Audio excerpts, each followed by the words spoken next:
ابو ہریرہ رضی اللہ عنہ سے روایت ہے کہ رسول اللہ صلی اللہ علیہ وسلم نے فرمایا، جب تم میں سے کوئی شخص سوتا ہے تو شیطان اس کی گدی پر 3 گرہیں یعنی گٹھیاں باندھتا ہے اور ہر گرہ پر افسون پھونک دیتا ہے کہ ابھی بہت رات باقی ہے، سوتا رہ۔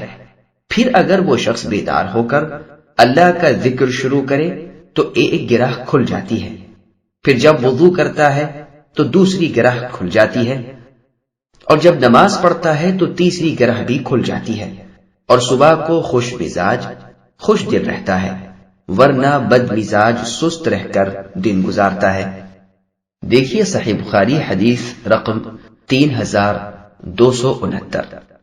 ابو ہریرہ رضی اللہ عنہ سے روایت ہے کہ نبی صلی اللہ علیہ وسلم نے فرمایا، جب تم میں سے کوئی شخص نیند سے بیدار ہو اور وضو کرے تو وہ 3 مرتبہ ناک صاف کرے، کیونکہ شیطان اس کی ناک کے باسے میں رات بسر کرتا ہے۔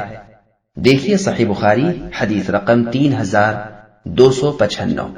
ابو ہریرہ رضی اللہ عنہ بیان کرتے ہیں کہ نبی صلی اللہ علیہ وسلم نے فرمایا، جب تم میں سے کوئی شخص نیند سے بیدار ہو تو وہ اپنا ہاتھ برتن میں نہ ڈالے جب تک کہ 3 مرتبہ دھو نہ لے، کیونکہ وہ نہیں جانتا کہ اس کے ہاتھ نے رات کہاں بسر کی ہے۔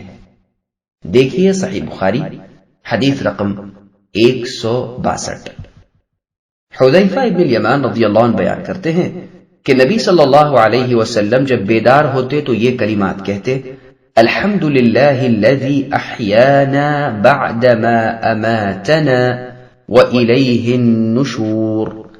تمام تعریف اللہ کے لیے ہے جنہوں نے ہمیں موت سے دوچار کرنے کے بعد زندہ کیا، اور ہم سب کو اللہ ہی کی طرف لوٹ کر جانا ہے۔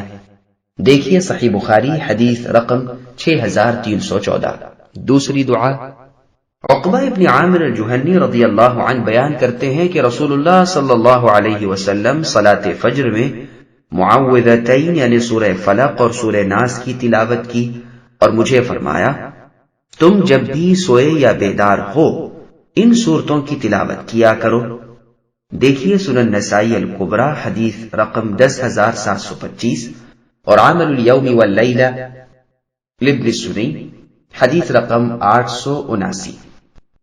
سبسکرائب کیجئے ہمارے چینل اور دبائیے بیل کا آئیکن تاکہ آپ کو ریگولر نوٹیفیکیشن اپڈیٹس مل سکے۔